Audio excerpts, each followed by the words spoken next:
BA पाठ प्रथम वर्ष हिंदी साहित्य प्रथम प्रश्न पत्र। प्रिय विद्यार्थियों, आज हम पद संख्या 27 जो तुलसीदास जी द्वारा लिखा गया है और गीतावली से संकलित है। इस पद में जब श्री राम वनवास के लिए जाते हैं और गंगा नदी के किनारे केवट से नाव मांगते हैं, उस प्रसंग का वर्णन किया गया है। केवट श्री राम से कहते हैं कि नाम अजामिल से खलकोटि अपार नदी भव बूढ़त काढ़े, कि जिनके नाम ने अजामिल जैसे करोड़ों दुष्टों को संसार रूपी नदी में डूबने से बचाया है। जो सुमिरे गिरिमेरु शिलाकन होत अजाखुर बारिद बाड़े, और जिनके नाम स्मरण मात्र से पत्थर शिला का कण मेरु सुमेरु पर्वत बन जाता है और बकरी के खुर से बना छोटा सा गड्ढा विशाल समुद्र बन जाता है, वे ही श्री राम। तुलसी जही के पद पंकल ते प्रकटी तटनी जो हरे अध गाढ़े, उन्हीं श्री राम के चरण कमलों से बड़े पापों को दूर करने वाली गंगा नदी प्रकटी है। सो प्रभु सोई सरिता तरीके कह मांगत नाव करारे हैं ठाड़े, वे ही प्रभु श्री राम आज अपनी नदी गंगा को पार करने के लिए किनारे खड़े होकर नाव मांग रहे हैं। तुलसीदास जी का यहाँ कहने का भाव यही है कि भगवान राम की यह मानव लीला ही है जो गंगा नदी पार करने के लिए नाव मंगवा रहे हैं। किसके द्वारा? केवट से। वह गंगा नदी स्वयं उनके चरणों से प्रकट हुई है। वह गंगा बड़े से बड़े पापों को दूर करने वाली है। वे भगवान तो सर्वशक्तिमान हैं। उनके नाम का जप करने से ही बड़े जो संसार में पापी हैं वो इस संसार रूपी नदी में डूबने से बचकर जन्म मरण के कष्ट से छूट जाते हैं। उनके नाम जप से असंभव कार्य भी संभव हो जाता है। आज वही श्री राम केवट से गंगा नदी को पार करने के लिए नाव मांग रहे हैं। इस पद में कवि ने एक तो भगवान राम को मानव लीला करते हुए बतलाया है, दूसरे उनके नाम का जप करने का महत्व बताया है। यहाँ ब्रज भाषा का प्रयोग हुआ है और भाषा में रूपक और अनुप्रास जैसे अलंकारों का वर्णन है और इसमें चित्रात्मकता भी लक्षित है। इस वर्णन से राम के प्रति तुलसी की भक्ति भावना जागृत होती है। देखिए अगला पद। यही घाट ते थोरिक दूर अहीं कटिलो जल था दिखाई जू, पर से पग धूरी तरे तरनी घर क्यों समझाई जू, तुलसी अवलंबन और कछु लरिका की भांति जिवाई जू, बरु मारिये मोही बिना पग धोए हो नाव चढ़ाई जू। जब श्री राम केवट से नाव के लिए कहते हैं तो केवट श्री राम से क्या कहते हैं, इसी प्रसंग का वर्णन यहाँ किया गया है। केवट श्री राम से कहते हैं कि इस घाट से थोड़ी ही दूरी पर कमर तक पानी है, मैं आपको चलकर दिखाता हूँ। पर से पग धूरी तरनी घर क्यों समझाई जू, मैं आपको नाव में नहीं बैठा सकता क्योंकि आपके इस पगों में जो लगी हुई धूल है उसके स्पर्श मात्र से ये जो मेरी नाव है वो जो है तर जाएगी। घर क्यों समझाइए जू, मैं अपनी घरवाली को किस प्रकार से समझाऊंगा। तुलसी अवलंबन और कछु, तुलसी दास के माध्यम से केवट कहते हैं कि मुझे और किसी का डर नहीं, लेकिन इस नाव से मैं अपने परिवार का पेट पालन करता हूँ, उन बच्चों को कैसे समझाऊंगा। चाहे मुझे बरु मारिये मोई बिना पग धोए न नाथ नाव चढ़ाई जू, चाहे मुझे आप मार लीजिए लेकिन मैं आपके पैरों को धोए बिना इस नाव पर कभी भी नहीं चढ़ाऊंगा। तो इस पद्य में केवट ने जो है गंगा नदी पार करने के लिए किनारे पर खड़े हुए राम के बारे में वर्णन किया है। केवट के माध्यम से तुलसीदास जी ने केवट राम के पैर धोने के लिए चतुराई का परिचय यहाँ देता है। उनका चरणोदक प्राप्त करना चाहते हैं। गंगा नदी पार करते समय का राम और केवट का वर्णन तुलसीदास जी ने रामचरितमानस में भी किया है। कैसे? मांगी नाव न केवट आना, कहु तुम्हार मरम में जाना।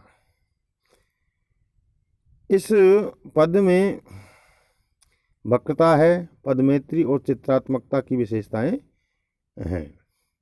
व्यंजना शक्ति का भरपूर प्रयोग हुआ है और सवैया छंद है। भाषा में ब्रज भाषा को अपनाया गया है। अगला पद है रावरे दोष न पायन को पग धूरी को भूरी प्रभाव महा है। पाहन ते बन वाहन काठ को कोमल है जल खाई रहा है।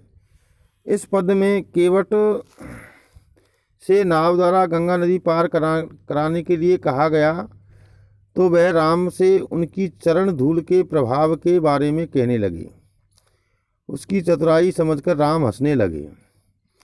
केवट ने राम से कहा कि आपके पैरों का दोष नहीं है, आपके पैरों में लगी हुई धूल बहुत प्रभाव डालने वाली है, मुझे उसी के बारे में कहना है। पत्थर की तुलना में नौका तो लकड़ी की बनी हुई होती है और वह कोमल भी होती है।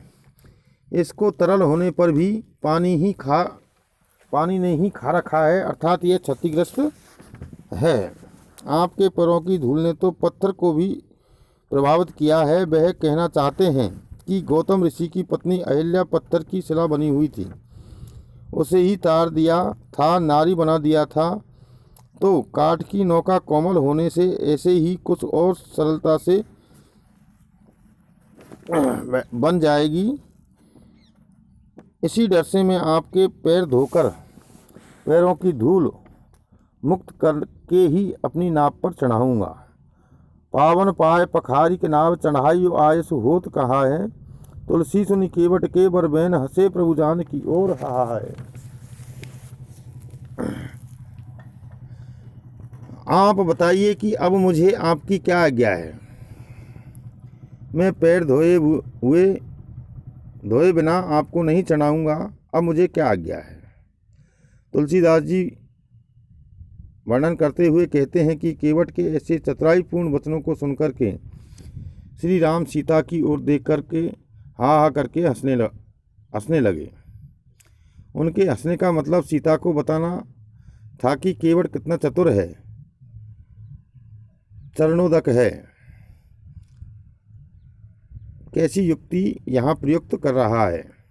इस पद में तुलसीदास जी ने व्यंजना शक्ति का प्रयोग किया है।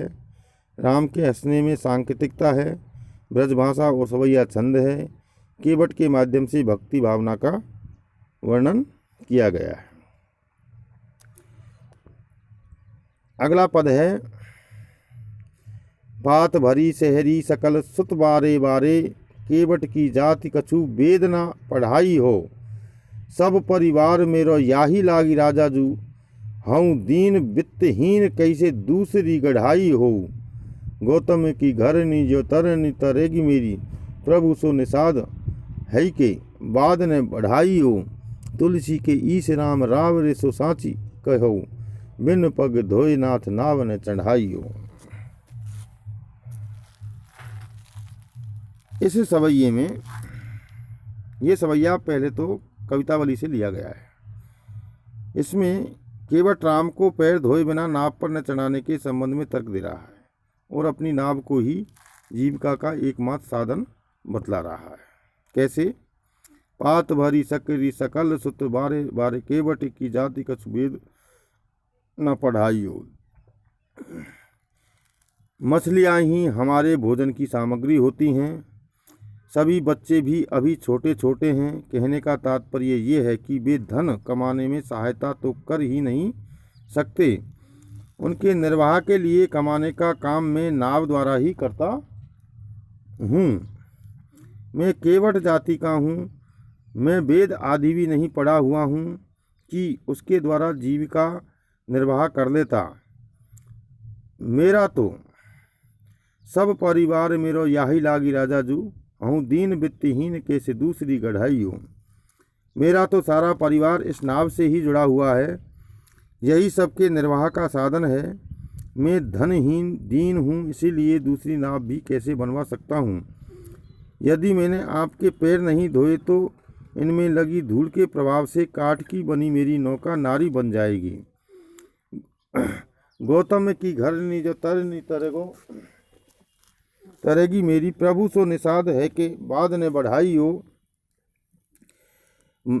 मैं तो परिवार का पालन पोषण करके धन कैसे कमाऊंगा। केवट कहता है कि मैं तो निषाद हूँ, मैं आपके बराबर का नहीं हूँ, मैं आपसे इस मामले में विवाद नहीं बढ़ाना चाहता।